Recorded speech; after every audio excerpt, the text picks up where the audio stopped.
Za oknem nareszcie piękna letnia pogoda, więc szans na skomplikowaną pracę nie ma żadnych. Praca jest prosta, ale złocenia mają dodać elegancji. Czy się udało, ocencie sami. Ten papier z różami jest piękny i bardzo popularny. Najprościej i najpiękniej połączyć go z bielą, a ja pomyślałam, że dzisiaj zagram w zielone. Pudełeczko drewniane, a do tego szlachetna bejca, czyli lazur. Używam pędzla szczecinowego i może to nie rzuca się w oczy, ale zawsze maluję wzdłuż słoi. Uwielbiam bejcę, bo to produkt dobrze kryjący, a do tego naturalny. A minus jest taki, że kolor bejcy w zależności na jakim drewnie jest rozprowadzany może nas trochę zaskoczyć. A raczej myślimy, że on jest jakiś, a okazuje się, że jest jakiś.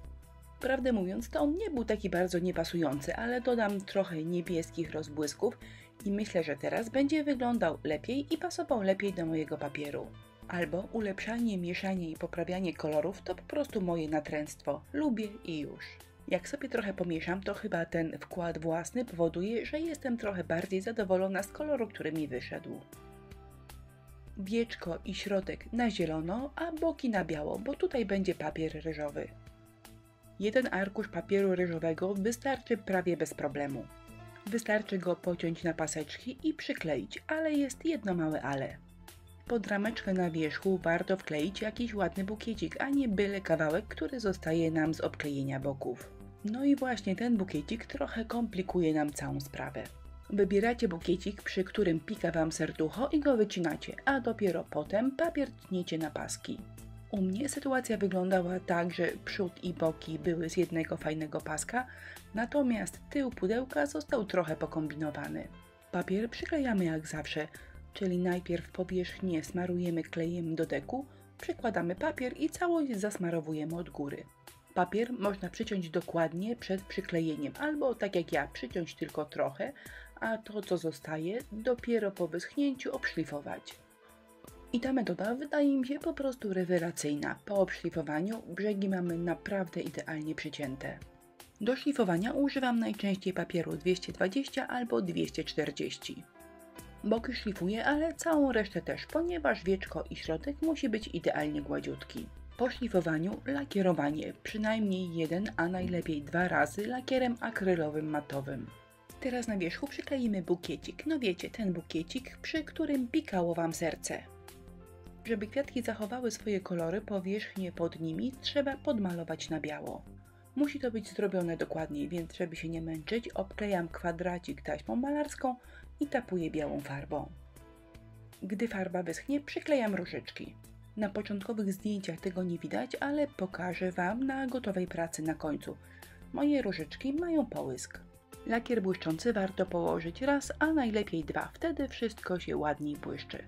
Jeżeli błyskiem wyjechaliście niechcący, tak jak ja, poza papier ryżowy, to warto te niedokładności po wyschnięciu zamalować lakierem matowym. Ładna, delikatna, tekturowa rameczka. Wybrałam do mojej pracy akurat taką, ale wybór w naszym sklepie jest dużo większy. Można ją po prostu przykleić do pudełka bez żadnego malowania, bo kolor idealnie pasuje. Można pomalować, a można też pokombinować. W kamerze trochę słabo widać to kombinowanie, ale pokażę Wam na gotowej pracy.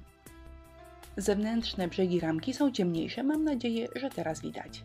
Brzegi pudełka można postarzyć klasycznie, czyli pastą patynującą. Albo jeżeli nie macie lub lubicie trochę pokombinować, można do tego użyć farb. Kropla brązowego, szarego i zielonego. Mieszam, potem wypisuję gąbeczkę, żeby nie zrobiła mi plam i objeżdżam boki. Dół jest jasny, więc delikatniej. Wieczko można na brzegach przyciemnić trochę mocniej. Mała przymiarka rameczki. Nie jest źle, ale może być troszkę lepiej. No i to jest świetny przykład na to, że lepiej jest wrogiem dobrego. Przyciemniłam, oczywiście przyciemniłam, bo wydaje mi się, że będzie lepiej, ale nikt oprócz mnie tego potem nie zauważy. Nikt, ale ja widzę, więc muszę, bo się uduszę. I mam taką cichą, maleńką, tlącą się nadzieję, że nie jestem w tym jedyna. Do złoceń znakomite są pasty woskowe. W moim pudełeczku mam pastę Pentartu oraz pastę Stamperii.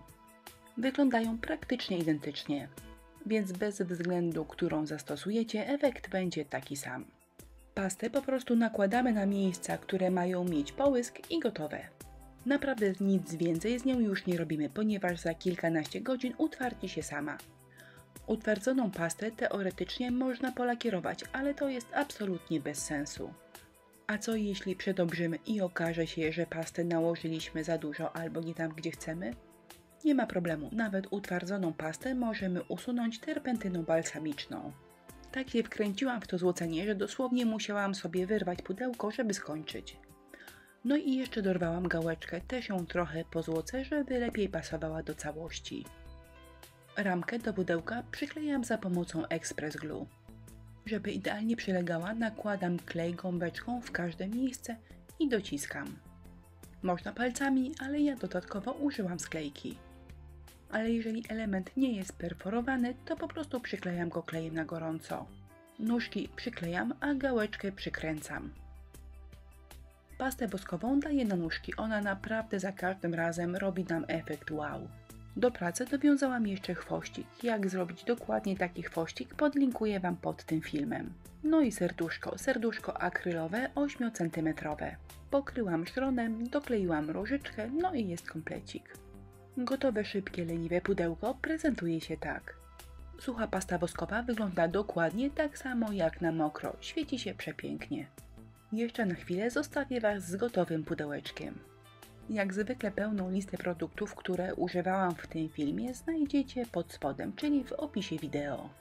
Dziękuję za uwagę, zapraszam do naszego sklepu na inspirello.pl oraz do naszej grupy na Facebooku.